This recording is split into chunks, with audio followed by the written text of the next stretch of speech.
Good evening. Time to read again Truly's Travels, chapters 10 and 11. They're short chapters, and I just love this chapter. It seems like I say that every week or every time I make a video about this, but I do love this. Daring, who was a little rebellious at first, a little bit just getting into trouble, but he clearly has rose to the challenge, and let's see what happens. Daring the hero. The fever lasted for 2 days. The families prayed without ceasing for these two pilgrims. Everyone had special jobs in caring for them. They did each job carefully and quietly. At the end of the second day, the fever broke, and Daring and Fearful began to recover. It took them some time to get their strength back. Daring had learned a lot from this experience. When his strength returned, he apologized to everyone for what he had done. He promised never to put all their lives at risk again. Fearful was also changed from the experience. During the storm and the fever, she was afraid that maybe she wouldn't make it. As she was recovering from the fever, but still in bed, she saw how hard everyone worked to care for them. She saw in these families real love and service. She decided she wanted to change and be more caring and friendly herself. She prayed for God to help her. Mr. Shepherd was so pleased with how all the pilgrims made it through this test and trial. He was very thankful indeed. When the family started on their journey once again, they were excited and ready to go. During the next few weeks, the families enjoyed fellowship together once again. They had learned a lesson about getting along, and they wanted to remember for a long time. One morning they woke to a beautiful sunny day. After devotions and a meal, they started again. As the day drew to evening, they could see a forest ahead. When they reached the forest, Mr. Shepherd stopped them and said, "We must stop here. There are some things we must talk about." They set up camp for the evening and settled down to see what it was Mr. Shepherd wanted to talk about. "This forest is called the Forest of Direction," he began. "As you will see in the morning, there are many paths through the forest. You will have to choose one of them.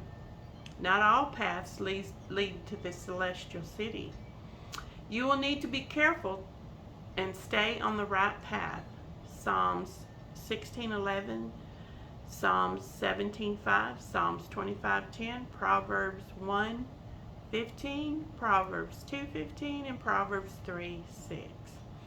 But leading into this forest, you will need to choose from 3 different paths leading to the celestial city. You may choose the path of witnessing, the path of missions, the path of ministry. I cannot choose for you. You will need to pray and ask the Father which path to take. There are beautiful horses in the forest. They will take you to the other side of the forest. You should stay here and take as much time as you need to decide on your path. Mr. Shepherd paused, then asked, "Does anyone have a question?" "I do," said Purely. "Will you go with us through the forest?" "No, Purely," he shook his head. "I won't be going with you. I will stay with you until you decide. Then I must go back and guide other pilgrims up to this forest. You have grown so much, and you are ready to go forward on your journey." He talked with them well into the night. There were many trials ahead for the pilgrims, and they needed Mr. Shepherd's encouragement. He prayed with them and encouraged them all to rest. In the morning, Dad noticed 2 men coming up to the camp. Their names were Confusion and Wayward. Also, Their names were Confusion and Wayward. Although they did not tell anyone their names, they said they were happy to see the families and asked if they could join them for a while. Mr. Steadfast said, "Well, we are all praying for direction. I'm not sure how much time we can share with you." "Oh, that's all right," said Confusion. "But we may be able to help you with your decisions. We like to help pilgrims decide which path to take." "Really?" asked Mom. She was excited to have help. She missed Mr. Shepherd since he was gone into the forest to see about the horses. "Oh, sure," said Wayward. "First of all, you see those main paths? Don't take any of those. Take one of those paths on the sides of the forest. The way is much broader and easier to travel. There are also winding and crooked ways on the path that makes it more interesting." "Oh, yes, definitely," said Confusion. "Yes, the broader paths are so much better for your horses. We know. We have been all the way through." "Is that true?" asked Mr. Steadfast. He was beginning to be concerned about these two and asked what their names were. In the meantime, Daring was looking for a verse he had read in the book. He was worried that these two men were not what they appeared to be. The two men began stammering around. They did not want to tell their names. Their names described them quite well. All of a sudden, Daring drew his sword towards the two men and quoted from the book. "Broad is the way to destruction, and narrow is the way to life." Matthew 7:13 and 14. Once Daring quoted this verse, the two men slowly started backing away from the others. This verse brought the truth to light. The families drew their swords as well, and then these two men turned and ran away from the camp and were never seen again. Daring was almost knocked over by all the families who ran up to him to hug and pat him on the back. They were all so proud of him. Daring felt relieved, but also he felt overwhelmed with happiness. He almost felt like a hero. He was happy to do something for the others too, and not just himself. To have help from the King of Kings and to be used to help remove folks from danger, not placing them into it. Yay. Chapter 11, The City in the Dark. This is another one I love. The City in the Dark. Okay.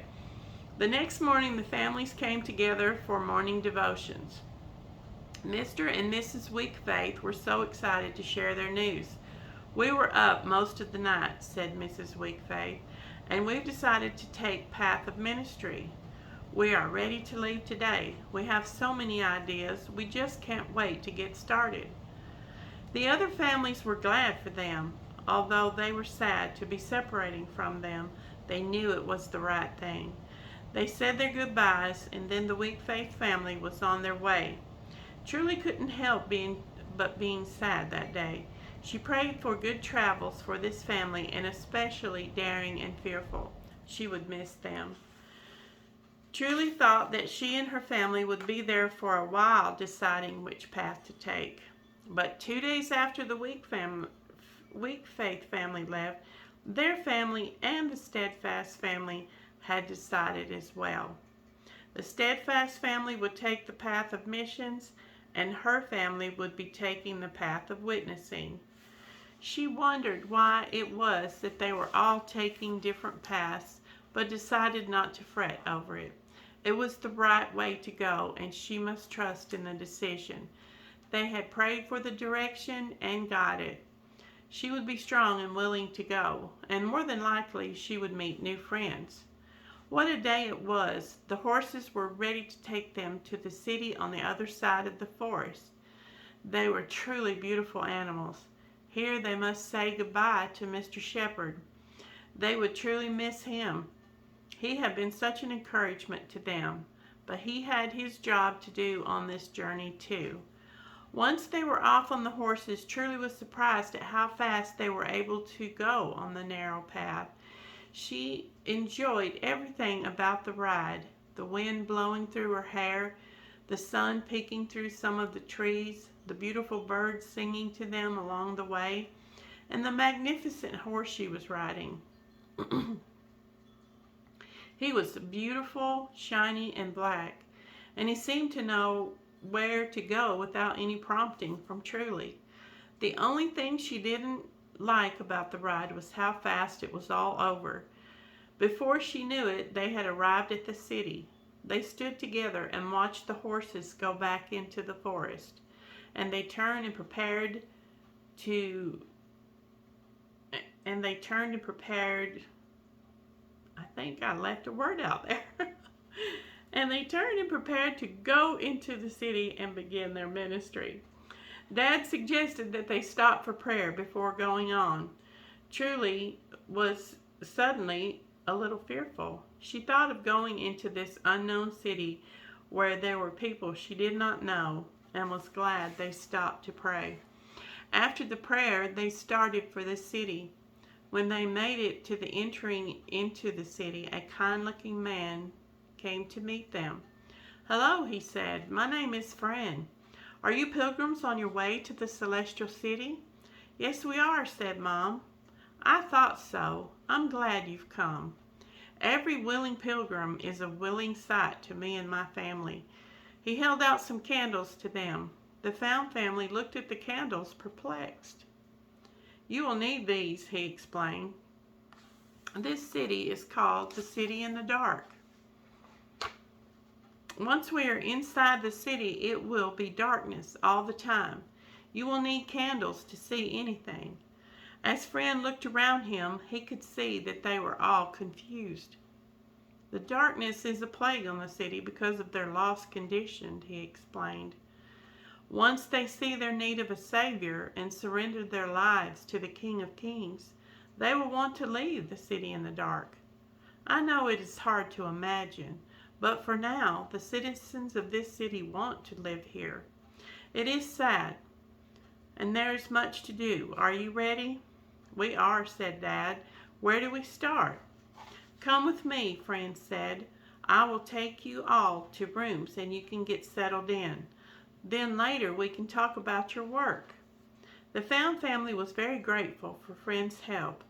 When they were all settled in, they realized how tired they were. After devotions, Truly was glad to rest. I thought maybe that was the end of that chapter. Okay, so next chapter is The Path of Witnessing.